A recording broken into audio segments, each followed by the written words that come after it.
So there's a large international component to the sort of history of the Mississippi as well. Yeah. And I know for Jay, he thinks it's the it's America's river. For me though, America's river is Hudson. I mean, I'm from New Jersey. I grew up in New Jersey. I grew up in the Northeast. That's the river, the Hudson River. Tell us about the Hudson River a little bit.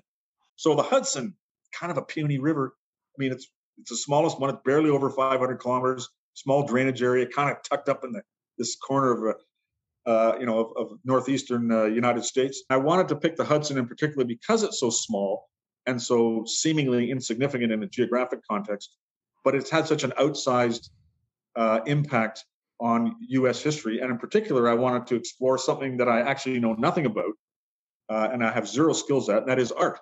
I wanted to have some aspect of the arts that I could explore through a river. And of course, that brought me to the Hudson and the Hudson River School of Landscape Art, which is just another great image or another great manifestation of what it means in the myriad ways it means to be an American.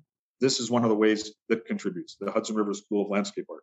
Yeah, absolutely. Yeah, and you write about how in the 1800s, there were some American artists that were starting to get notoriety around the world, but we didn't really have, as you put it, a thematic school of art. And relative to our counterparts in Europe, who had been established for centuries, we were a very young nation. We only been around for about 100 years.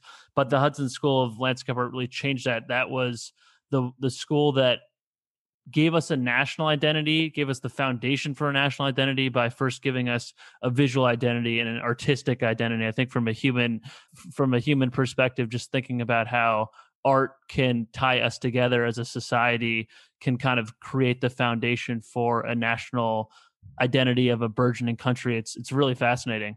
Oh, yeah.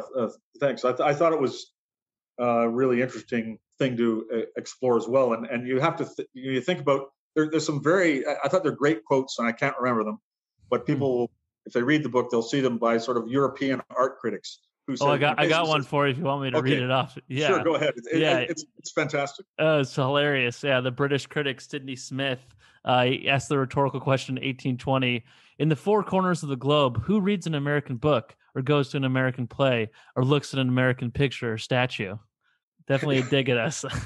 Yeah, it's definitely a dig for sure. And of course, the Hudson River School and writers that emerged kind of around the same time were a great response to that.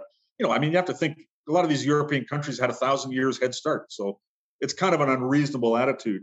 The West was, at that time, the West was kind of, just barely west of the Mississippi River, not all the way up to even northwestern Alaska. So there was a lot that Americans, at least of European origin, had to do in order to make their life livable before they could engage in the niceties of developing an art school. So it's all very natural. And that's a great quote.